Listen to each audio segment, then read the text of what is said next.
Cool. Hi, Jova. So a couple of weeks ago, we had a really fantastic conversation with Sonia about curating the Spanish collection. And we just wanted to have a bit more of a conversation about how you managed to curate this collection together, which some of the books have arrived for now. So we'll have to get That's so exciting. So can you tell me a little bit about your process of curating this collection? Where did you Sure. I mean, like I said at the last time, which for our viewers will be just a couple of minutes ago, but I really wanted to curate this collection, bearing in mind like political and colonial realities. So like I said, I didn't want to include any Spanish writers, which, no hate. Spain has so many incredible writers and poets and art forms that come out of the political realities of their culture and history, especially against the struggle against Franco's dictatorship. But I wanted to champion more than anything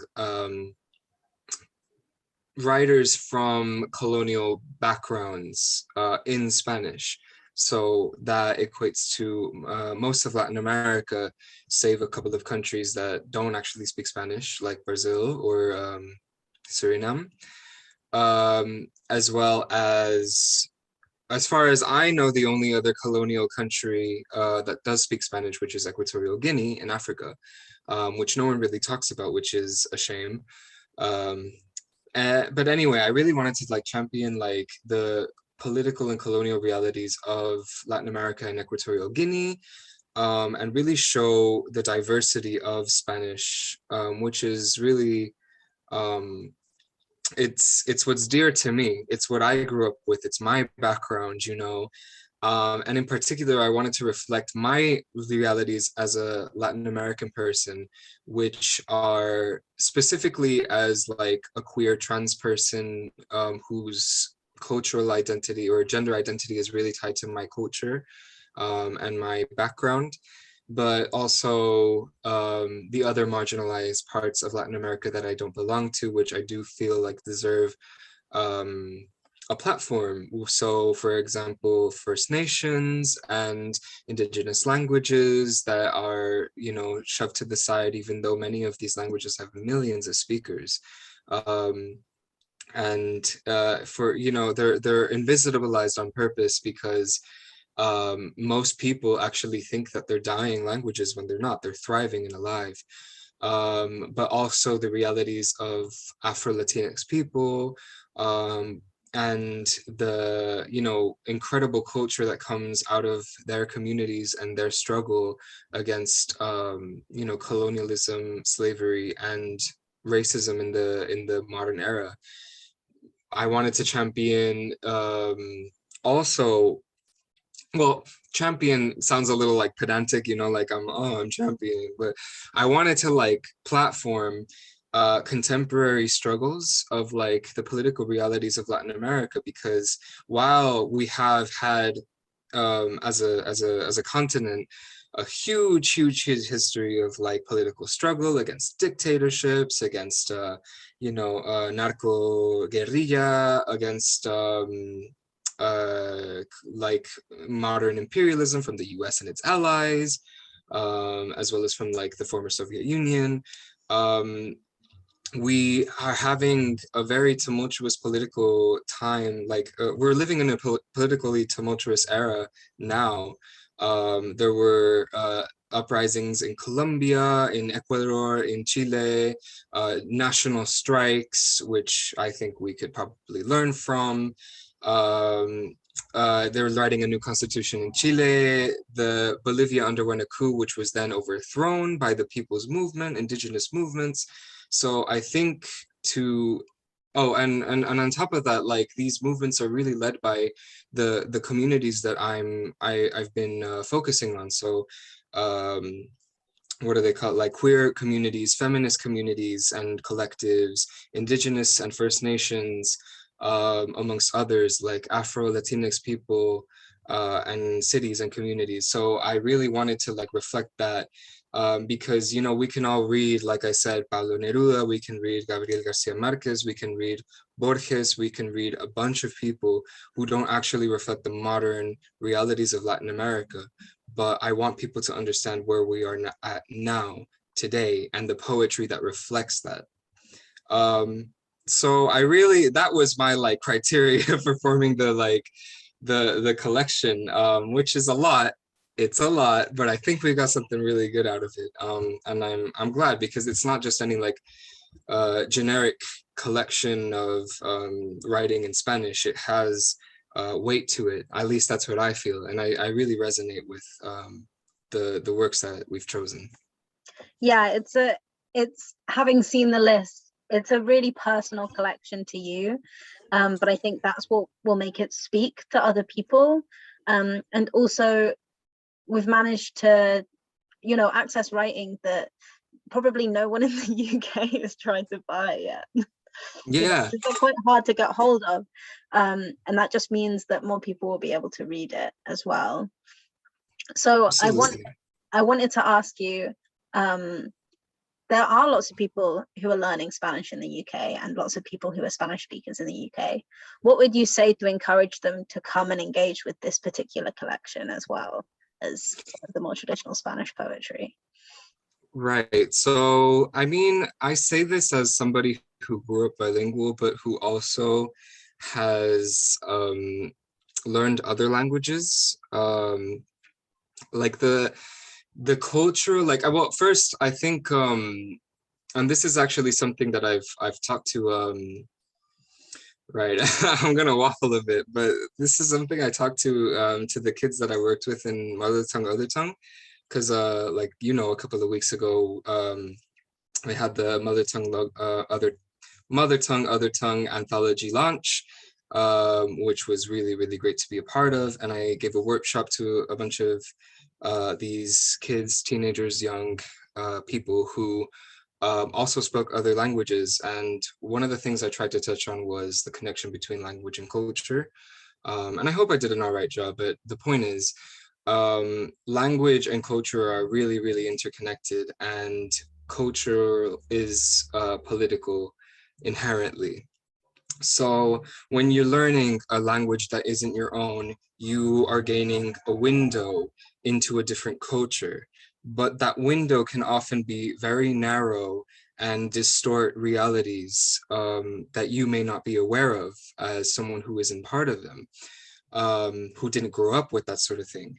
I also say this as somebody who did grow up speaking Spanish, but grew up as an immigrant. I grew up in the United States. And while I was, you know, privileged enough to like come back and visit my family in Chile and in Colombia, and to spend a lot of summers there, to have like a deeper connection to my culture than most other immigrants do, it still leaves a gap in understanding, and a gap that I had to work really hard to bridge. And that only really happened when I started living in Latin America for the first time as an adult. Because, for example, and you know, this is a little bit personal, but why not get personal? You know what I mean? My Colombian family is very ultra conservative, homophobic, transphobic, all, you know, the works. You know, let's not like cut corners. They're racist. They're like really awful in many ways. And while I you know, it's not to like just slag them off. The point is, because my connection to my culture was through my family, there was a lot of stuff that got distorted along the way, a lot of stuff that I didn't notice was happening as I learned about my heritage, my background, and a lot of struggle there to gain acceptance for who I was that actually never happened. But I started to gain a deeper understanding of that when I lived in Latin America on my own terms, and I connected to the queer communities there on my own and other marginalized communities, and I gained a deeper understanding that would never have been possible if I hadn't done that. So basically, what I'm trying to say is that when you try to connect to a language, you try to connect to the culture. And when you try to do that as an outsider, the lens may be very, very distorted and may give you a sense of reality that doesn't actually exist or is only one part of the puzzle. And what I wanted to do with this collection, and what I encourage people to do, people who are learning Spanish, people who whose heritage is Latin American or Spanish or Equatorial Guinean, um, I'm offering you a different perspective, a different window into our culture, which is a little bit more open, a little bit more diverse, and a little bit more that reflects the realities of people who are often unheard, that you may also find a connection with for whatever reason. And I think as people, as humans, as writers, as people who enjoy poetry, as artists, as whatever, we can only benefit to gain from that. I think the diversity in us as human beings and in our cultures only stands to benefit us. I don't think that should be shunned or ignored. So I really encourage anybody, even if you have no interest in learning Spanish, or if you know a completely different language, to come and read a lot of these collections. Some might be in English, some might be in completely different languages that you will simply not be able to understand. But I invite you to come through and to see this. Also, because we don't just have Spanish in this No. poetry library. We have so many different languages. Come through. Yes, absolutely. And as always, this is a start of a conversation of a collection. Recommend the books that you think are missing, suggest more, come and read what we have, and then tell us what isn't there. Absolutely. This is just a starting point and a really exciting one. As well as the books that we've ordered, you also suggested some music and some recordings for the collection, which is so exciting because we have we're really building our poetry and recording collection and our vinyl collection. What was important to you about not just having everything in text? I mean, music is a completely other thing. I say this as someone who's both a poet and a musician. Music is a very, very big part of my life, and it's actually one of the things that really connected me to my culture in an environment where I was completely separated from it. So my dad actually used to play his songs, he would get on the guitar and play the songs that he wrote for me when I was like really, really, really little, and that really started my interest in music.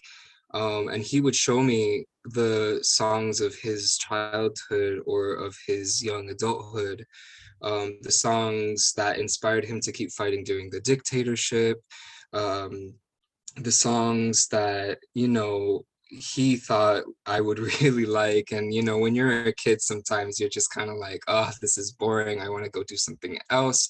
But I'm glad that he did sit me down like 1,000 times to like listen to these songs and watch these music videos, because there's something that I hold them really dear to my heart now as an adult. But anyway, I think that music offers a different sort of connection, and in a way can be more universal, because you don't necessarily have to understand what is being said to like the song or to understand the message or to connect with it. Personally, I listen to songs in many languages that I don't speak and I would like to understand, but we're working on it. But I think that's something that would be really good for people who don't really do that yet or haven't really thought about that. And I think music carries a particular tradition in Latin America, a tradition of resistance, of struggle. In a way, it sort of, and I say this a little like apprehensively, it sort of carries on a tradition of oral history, not necessarily in the way that like First Nations have done it and still do. I think to equate the two might be a little disrespectful, but I will say that it's kind of how I've learned our history and of our struggle through thick and thin. I think there's some really, really good stuff in the record collection, and granted, I will admit that I didn't have the time or the energy to do more research into that aspect. So I really included most of the stuff that I've included in the record collection is stuff that like I grew up with or that I really like today, and I think that people should hear. But there's so much more out there that can be added later on to the collection, and that I encourage people to seek out.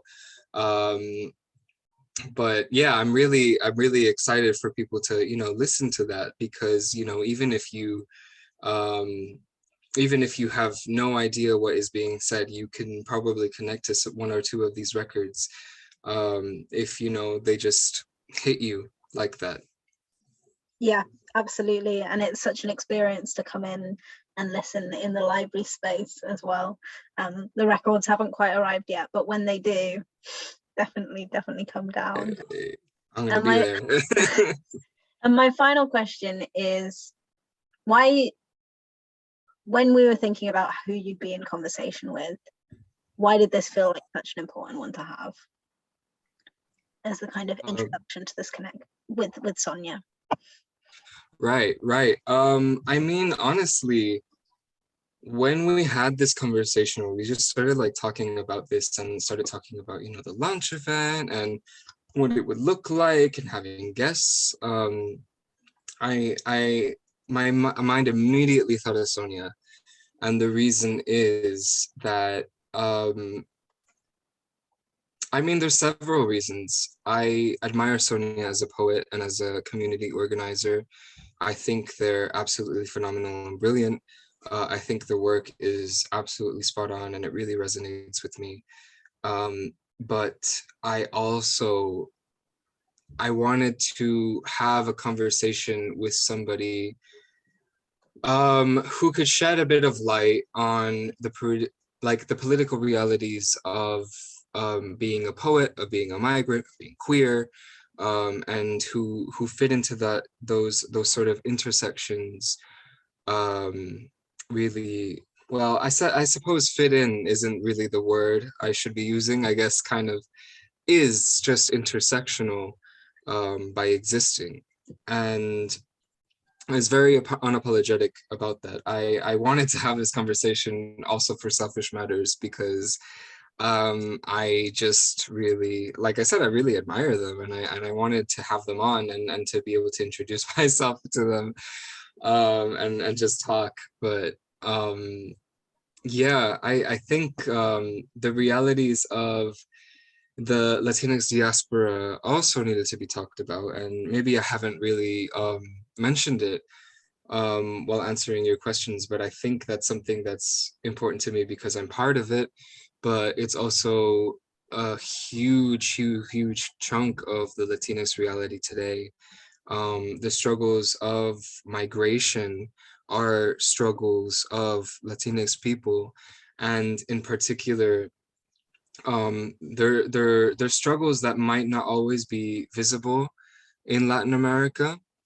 I feel like, and I've seen this lately, not lately, I guess for a while now, but I've definitely seen an emergence in reactionary and xenophobic behaviors from people in Latin American countries against refugees, against who they believe to be inferior. I see this especially in Chile and Argentina, where people are racist towards Colombian, Peruvian, Bolivian, and Venezuelan immigrants, and especially towards Haitian immigrants because it's doubled with race.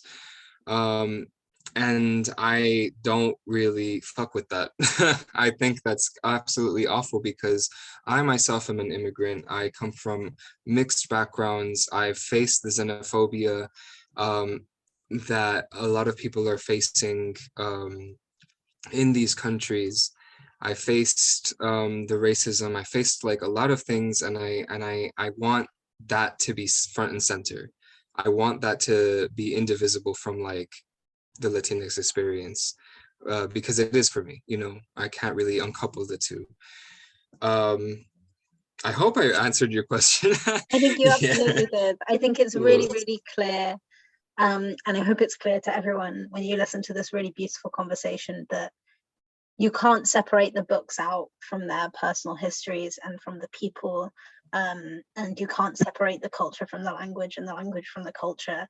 And you can't just leave the book on its shelf out of its context in this collection. And I think you've created something really, really incredible. And I really hope everyone enjoys this conversation as well. And I think there's so much to learn from it. And Sonia is such a warm-hearted person as well. So Yeah, absolutely. And honestly, like I guess I also will say that I curated the collection for selfish reasons because I mean, I've read a lot and I've done a lot of research to curate this collection, but I just want to sit down and read all of the books, you know, and there's a lot that I can learn from this too. So I'm really, really, really excited, and I invite other people to do that as well. Yeah. yeah, absolutely.